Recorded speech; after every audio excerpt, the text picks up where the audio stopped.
ایک روایت کے مطابق آپ نے یہ جواب ارشاد فرمایا تھا، میرے اور اس کے درمیان ایک آڑ پیدا کر دی گئی تھی۔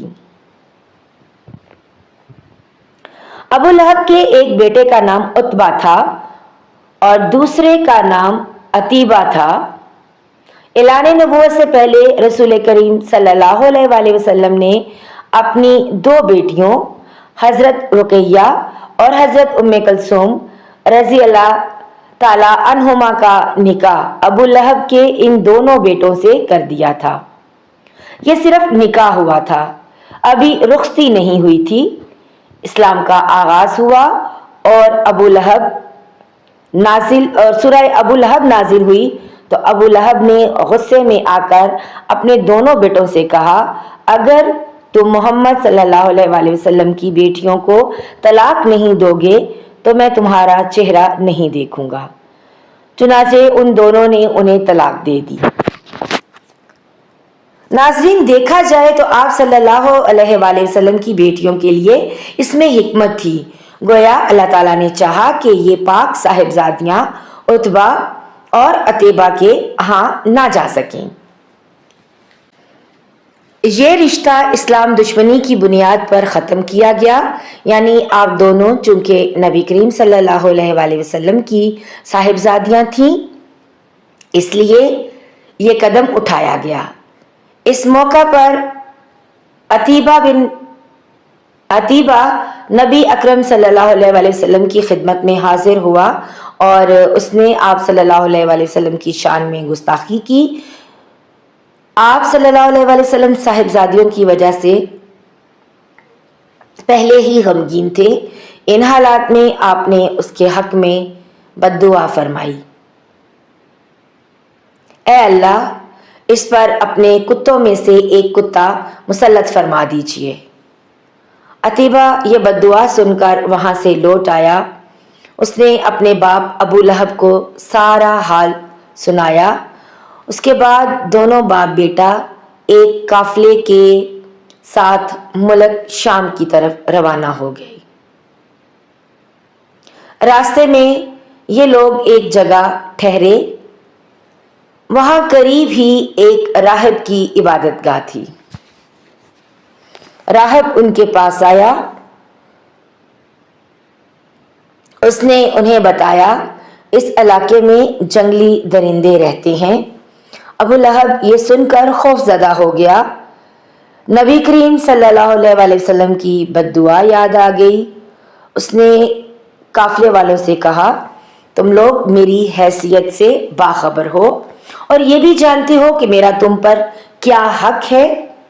انہوں نے ایک زبان ہو کر کہا، بے شک ہمیں معلوم ہے۔ ابو لہب یہ سن کر بولا، تب پھر تم ہماری مدد کرو۔ میں محمد صلی اللہ علیہ وآلہ وسلم کی بد دعا کی وجہ سے خوف زدہ ہو گیا ہوں، اس لیے تم لوگ اپنا سامان اس عبادت گاہ کی طرف رکھ کر اس پر میرے بیٹے کا بستر لگا دو اور اس کے چاروں طرف تم لوگ اپنے بستر لگا لو۔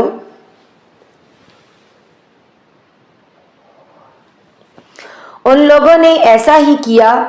یہی نہیں، انہوں نے اپنے چاروں طرف اپنے اونٹوں کو بھی بٹھا دیا۔ اس طرح عتیبہ ان سب کے درمیان آ گیا۔ اب وہ سب اس کی پاسبانی کرنے لگے۔ ان تمام احتیاطی تدابیر کے باوجود حضور نبی کریم صلی اللہ علیہ وآلہ وسلم کی پیش گوئی پوری ہو گئی۔ نصف رات کے قریب ایک شیر وہاں آیا اور سوئے ہوئے لوگوں کو سونگھنے لگا۔ ایک ایک کو سونگھتے ہوئے وہ آگے بڑھتا گیا، یہاں تک کہ وہ لمبی چھلانگ لگا کر عتیبہ تک پہنچ گیا۔ بس پھر کیا تھا، اس نے اسے چیر پھاڑ کر ہلاک کر ڈالا۔ تکالیف پہنچانے کا ایک اور واقعہ اس طرح پیش آیا کہ ایک روز آپ صلی اللہ علیہ وآلہ وسلم مسجد الحرام میں نماز پڑھ رہے تھے۔ قریب ہی کچھ جانور ذبح کیے گئے تھے۔ وہ لوگ اپنے بتوں کے نام پر قربانی کرتے تھے۔ ان جانوروں کی ایک اوجھڑی ابھی تک وہیں پڑی تھی۔ ایسے میں ابو جہل نے کہا، کیا کوئی شخص ایسا ہے جو اس اوجھڑی کو محمد صلی اللہ علیہ وآلہ وسلم کے اوپر ڈال دے؟ ایک روایت کے مطابق کسی نے کہا، کیا تم یہ منظر نہیں دیکھ رہے ہو؟ تم میں سے کون ہے جو وہاں جائے جہاں فلاں قبیلے نے جانور ذبح کیے ہیں؟ ان کا گوبر، لید، خون اور اوجڑی وہاں پڑے ہیں۔ کوئی شخص وہاں جا کر گندگی اٹھا لائے اور محمد صلی اللہ علیہ وآلہ وسلم کے سجدے میں جانے کا انتظار کرے۔ پھر جو ہی وہ سجدے میں جائیں، وہ شخص گندگی ان کے کندھوں کے درمیان رکھ دے۔ تب مشرکوں میں سے ایک شخص اٹھا، اس کا نام عقبہ بن ابی معیط تھا۔ یہ اپنی قوم میں سب سے زیادہ بدبخت تھا۔ یہ گیا اور اوجڑی اٹھا لایا۔ جب آپ صلی اللہ علیہ وآلہ وسلم سجدے میں گئے تو اوجڑی آپ صلی اللہ علیہ وآلہ وسلم پر رکھ دی۔ اس پر مشرکین زور زور سے ہنسنے لگے، یہاں تک کہ وہ ہنسی سے بے حال ہو گئے اور ایک دوسرے پر گرنے لگے۔ ایسے میں کسی نے حضرت فاطمہ الزہرا رضی اللہ تعالی عنہا کو یہ بات بتا دی۔ وہ روتی ہوئی حرم میں آئیں۔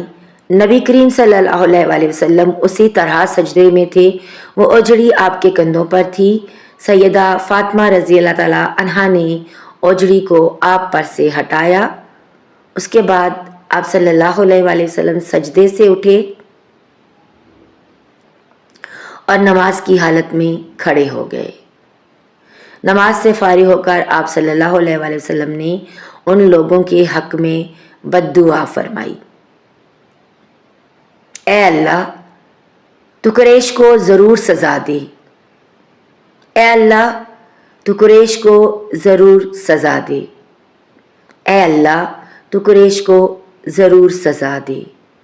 قریش جو مارے ہنسی کے لوٹ پوٹ ہو رہے تھے، یہ بد دعا سنتے ہی ان کی ہنسی کافور ہو گئی۔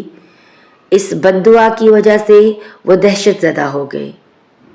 اس کے بعد آپ صلی اللہ علیہ وآلہ وسلم نے نام لے لے کر بھی بد دعا فرمائی، اے اللہ تو عمرو بن ہشام کو سزا دے، یعنی ابو جہل کو، عقبہ بن ابی معیط اور امیہ بن حلف کو سزا دے۔